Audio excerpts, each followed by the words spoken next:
happen when the warmth does come in, it's going to push this jet stream, this very active jet stream, back to the north again, and that's going to put parts of the upper Midwest and northern plains right in line with all this active weather. And so I'm afraid that area is not going to get a good opportunity to dry down before the really big rains start to come. That's Drew Lerner of World Weather Incorporated. I'm Todd Gleason. When it comes to social media, Sabrina Berkowitz connects rural routes for you. Sabrina covers a broad range of ag topics, so Farm Bureau members are the first to know about key issues. Here's a bit about her rural roots. I grew up with a grain and livestock farm in my extended family, and today I really enjoy helping people learn how to use social media to advocate for agriculture. Be it routes or roots, RFD Radio, FarmWeekNow.com, and Farm Week keep you connected. Warmer weather means a longer honeydew list. Your county Farm Bureau can help you stay on top of your project list and save you money along the way. A Farm Bureau membership offer includes discounts on equipment and supplies from Grainger, plus free shipping on all standard Grainger products. Browse thousands of items from landscaping equipment to power tools. Anything you need to get the job done, Grainger has it. Not a Farm Bureau member? Call us at 309-557-2689. Or visit Illinois Farm Bureau online and join today.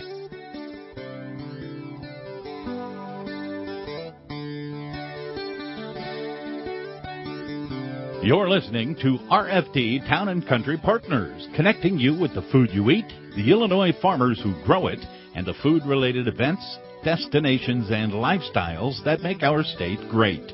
Hey, good day to you. Welcome to the RFD Town and Country Partners program. We're in studio today. Our first segment is with Tasha Bunting. She's our Director of Livestock Programs here at the Illinois Farm Bureau. And Tasha, it seems like time flies here, especially this spring. But as we take a snapshot of what's going on your family farm, how do things look on this first day of May?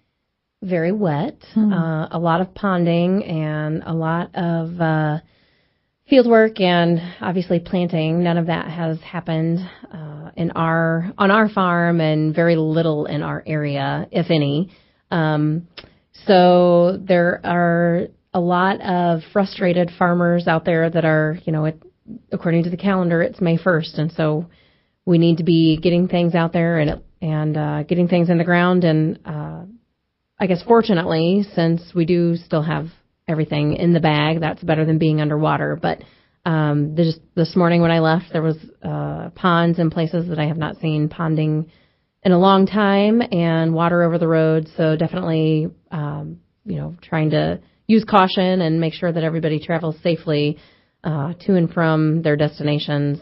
And our bus drivers and other neighbors this morning were kind of warning people either via Facebook or in the driveway when they pick up our kids that there's water on the roads. Be careful when you're traveling. Right. So, some great messages for sure.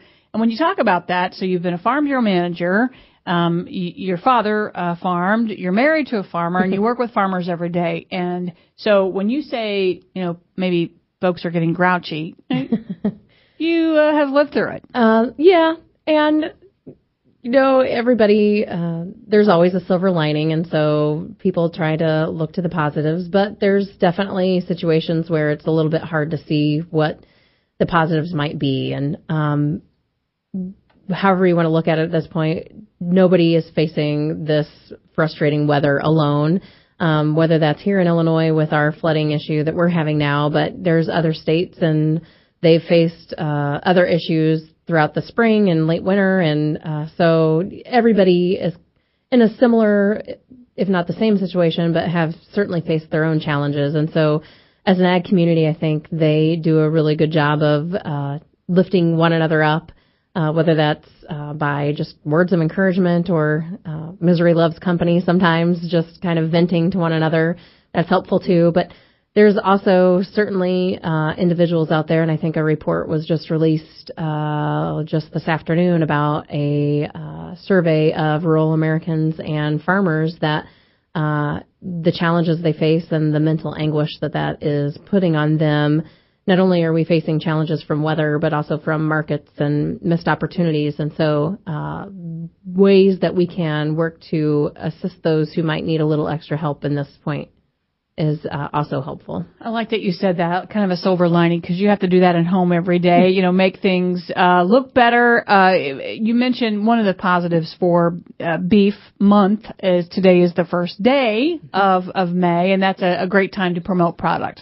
Absolutely. And so, typically right now we would be gearing up for grilling season and all of the fun that goes along with that. And Memorial Day is not too long away. And so those of us that do raise livestock, whether that is beef or pork, it is Beef Month, so focusing on that a little bit more right now. But those of us that do raise it direct to consumer sometimes try to push their product right now or promote that we might still have half of a beef or a quarter of beef or something available if somebody is still looking for those products to help get them through the summer. So May is a lot of fun in that regard, that the National Cattlemen's and the Illinois Beef Association usually promote their product by sharing recipes and highlighting different farmers and livestock producers and what they do on their own farms. So a lot of different messaging that's coming out that is fun to look forward to each year as well. I enjoy watching your post on social media because you do take advantage of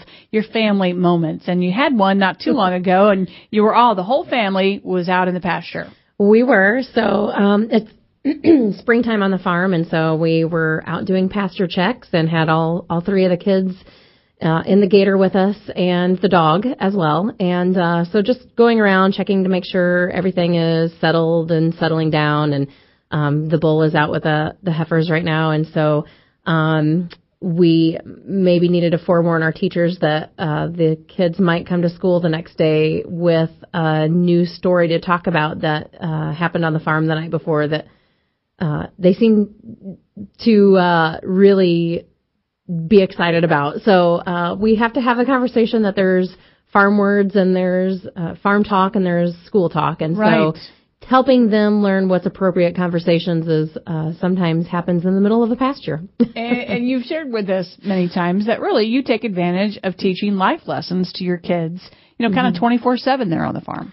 Right. So we have all stages of life on our farm, and that's from birth to death. And so sometimes it's a really exciting morning where there's a new calf, and sometimes that new calf doesn't want to or doesn't, for whatever reason, attach with his mom very well. And so we have to give him a little extra help. And so it's an opportunity to share how sometimes if somebody is, not doing something that they need a little extra hand, that you can be there to help provide that assistance. And so there's a lot of different teaching moments on the farm, and it can come in all various forms throughout the day, through the dog or other animals that we have in the barn with the sheep or the cats too. So lots of different opportunities to have some life lesson conversations.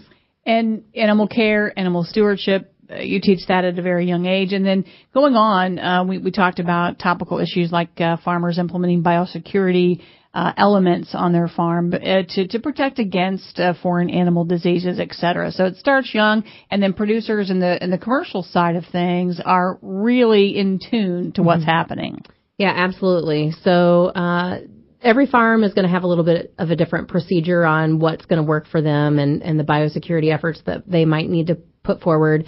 But that can start as simply as knowing who's coming on and off your property, who's visiting your farm, maybe where they've been before they have traveled to your farm to go through your barns, so that you can ensure that disease is not being carried from one farm to another or spread throughout the countryside. Not so much, certainly not for human health as much as it is for animal health, because a lot of our animals are a little more susceptible to disease that might be carried in on various products coming onto the farm. So that's one way to try to mitigate some of that biosecurity issue, making sure that you have all of your proper documentation with your veterinarian and they have a strong understanding of the animals that you have on your farm and how you operate and how you care for them, and ensuring that you have some of your other protocols in place as well.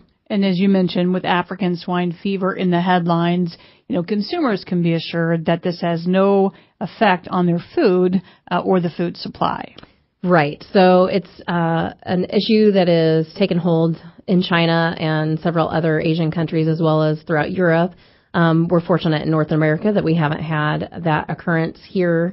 And so our USDA officials as well as national pork producers and other agencies are working very hard to ensure that we don't see an introduction of African swine fever on U.S. within our borders. And so there's a lot of trainings and various sessions going on for veterinarians and for farmers and feed technicians and USDA officials and state veterinarians. And, the list goes on and trying to help people better understand ways that they can keep disease out of the country, off your farm, and without not on your premises.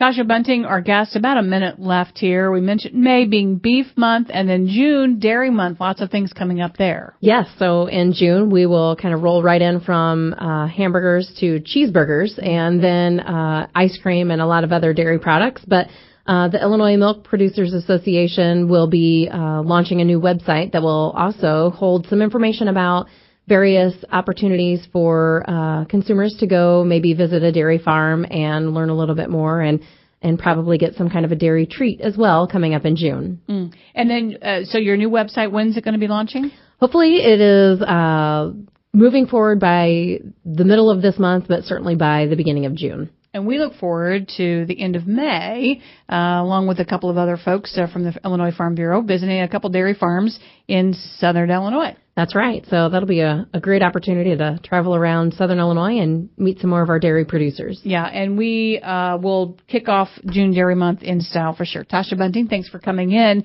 We'll be talking more about the great outdoors with Jim Crowley here in just a couple of minutes. And we'll also travel to other parts of the state to talk about events coming up this weekend in southern Illinois. This is Town and Country Partners. You're listening to the RFD Radio Network.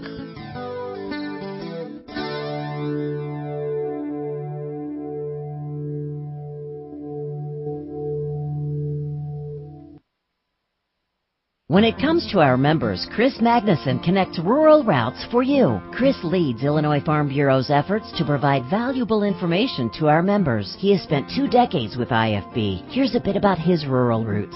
I grew up on a farm with corn, soybeans, and Christmas trees. I've been in ag communication for 3 decades now. My greatest satisfaction has always remained the same, to serve our members. Be it routes or roots, RFD Radio, FarmWeekNow.com, and Farm Week keep you connected. Are you preparing for planting season? We don't mean to be a pest, but here's a few things you need to know before you grow. The Illinois Department of Agriculture now requires special local needs labels, including new restrictions for the use of herbicide dicamba on top of soybeans in Illinois for the 2019 growing season. Did you know these additional restrictions go beyond federally approved labels? Remember, the label is the law. To find out more about these Illinois-specific labels, visit ilfb.org/label-aware. Welcome to Jim Crowley Outdoors here on the RFD Radio Network. Hey, here's some bait that doesn't stink. Did you know Illinois Farm Bureau members can get discounts on Grainger equipment and supplies, plus free shipping on all standard Grainger products? Find out more about membership at ilfb.org. Without question, probably the most exciting type of fishing that I've done for any fresh or saltwater fish, and I think a lot of people are going to agree with that, is topwater fishing. And if you think about it, why do we love topwater fishing so much? And well, there's a lot of reasons for it. One, everything is visual. All right, a lot of times you get to see the fish blow up on your topwater bait, especially if it's largemouth or smallmouth. Man, smallmouth can literally, I've had them knock a topwater 3 foot out of the water. Same with hybrid stripers. Knock it 10 feet away and then chase the bait down and hit it again. Seen the same thing happen topwater fishing for tuna. And jacks and everything, and just watch the explosions and the adrenaline. You can just feel it. Their thing is sometimes, even when you most expect it, you don't expect it. And that fish blows up on that topwater. And for those who've been listening to the show for a while now, you know that I've really, really taken a liking to making my own fishing rods. And I recently just built a topwater rod for myself, it's going to be a bait casting rod, 6'8", medium heavy with a fast tip.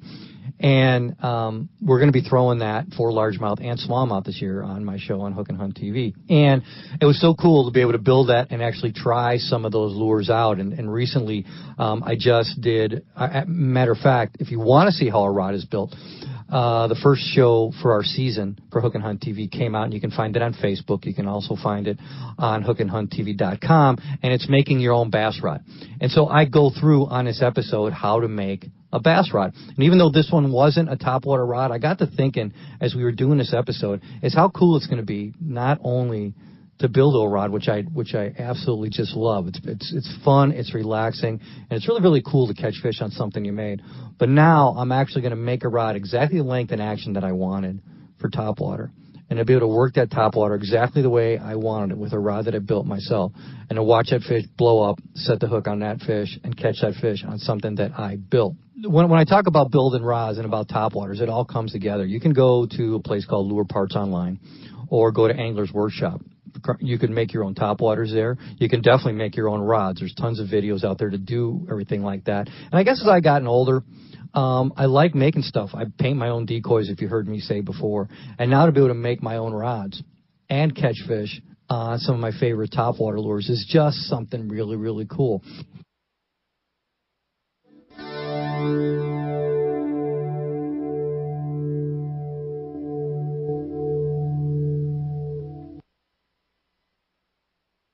Farm Week and FarmWeekNow.com journalist Kay Shipman connects rural routes for you. For 3 decades, Kay has delivered important news. She covers everything from legislative issues to the latest in soil and water conservation. Here's a bit about her rural roots.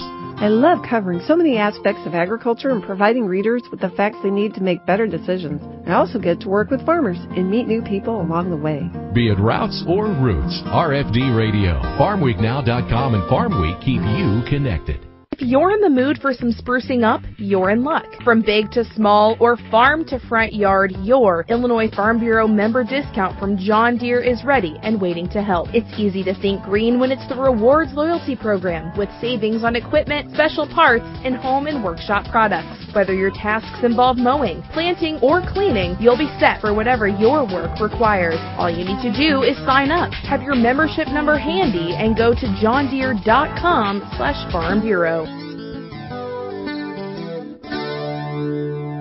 We're back here on Town and Country Partners on a Wednesday. We're looking forward to a good weekend in Illinois. One of the events coming up will be the Locust Street Historic Fair in Centralia. Gayla Harding joins us from that part of the state. Hi, Gayla. Hi. So can you hear me okay? I can. So tell me a little bit about your event coming up this weekend. Well, I would be glad to, and thank you for getting the information out for us today. This Saturday, May 4th, from 10 a.m. to 2 p.m., is our 6th annual Locust Street Historical Fair. We have many things up and down the 2 blocks that we shut down of South Locust Street in town, going from different types of vendors to activities. How many years have you been doing this event? This one's going to be our 6th year. Why was it started, created? Tell us, maybe about getting it off the ground. Sure. We were looking for things to do in Centralia for our community, to come out and have a nice day with a family. It's a free event to come to. So, like I mentioned, we shut down 2 blocks of South Locust Street. A family can come out and not spend a dime if they don't want to. They could walk up and down and see all the things we have going on, or they could buy if they'd like to. But we love to have things in our community for our citizens that they can come out and enjoy a day together. So tell us a little bit, because we always like to bring food into the conversation. What kind of food vendors will you have? Yes, we always love that. We have the Orphan Smokehouse is a barbecue place here in Centralia. They will be out and having all kinds of their nice barbecued items. We have different concession-type items like the kettle corn and the pork rinds, the cotton candy. We have Swartz's Orchard, who comes out every year, and they sell their berries and their homemade donuts, which is apple cider donuts, and that's a huge hit for us every year.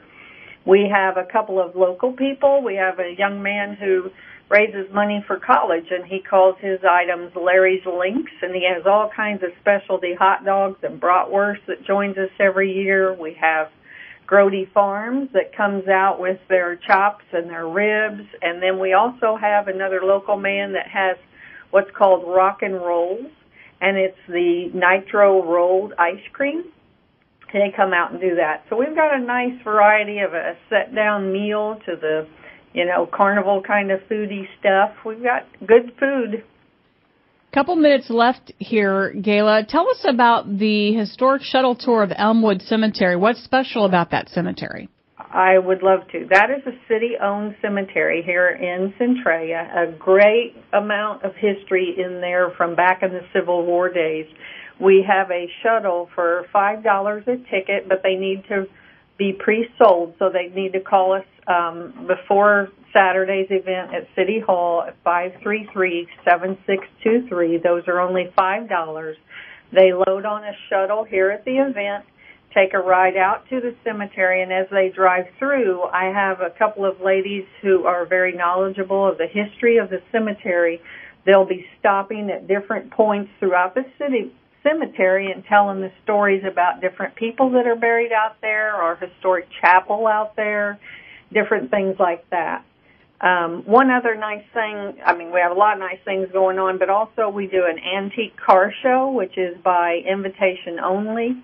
We open up the historic Illinois Museum. The City Museum is open. The Illinois Theater lobby you can go in and see, and our new City Hall building will be open for tours as well. Sounds great. Now, we hope that Saturday's dry, but with this forecast of spring, we don't know. Rain or shine on this event? Rain or shine, we have it, so we don't mention rain, okay? We're going to be fine. You mentioned free admission, so it is Saturday. About what time will you start? We start at 10, and we close down at 2. So 10 to 2. We'd love for people to come on out and shop through all the very neat crafters, and we have different displays of spinning and weaving and different things like that going on. Again, the antique tractors and the car shows, it's all free to come and look at, and then you can buy from the vendors or the food if you'd like, and also the tour out to Elmwood is $5. But we have a walking tour that is also free, and they tell you about the different old buildings in those 2 blocks. Sounds good. Now, are you a lifelong resident of Centralia? I am, born and raised. And what's special? Why do you love to call it home? About Centralia? Yeah. Just, and I know it sounds cliche, maybe all towns say it, but it's our people. The volunteers, the kind hearts that we have in Centralia. When I have an event like this, people come out all over volunteering to help just to make things good. When we have any trouble in Centralia or a family with a loss, we all come together. Community is my favorite part of this place. Well, wonderful. Gayla, we appreciate you coming on with us, and good luck for the event Saturday. I guess, where would you send folks if they want more details, more information? I would ask them to either call City Hall at Centralia City Hall at 533-7623, or we have a Facebook page for the Locust Street Historic Fair. They can also find the flyer on our City of Centralia, Illinois website. So there's many different ways. We hope you get a hold of us and come on down. And you will be there, so if we come down, we can ask for you and get to meet you in person. Please come see me and tell me you heard this on the radio today. That would be great. Gayla, thanks so much. Again, Gayla Harding, she is in Centralia, where they are promoting their Locust Street Historic Fair coming up this weekend. Thank you for joining us for RFD Town & Country Partners. Get out and enjoy Illinois.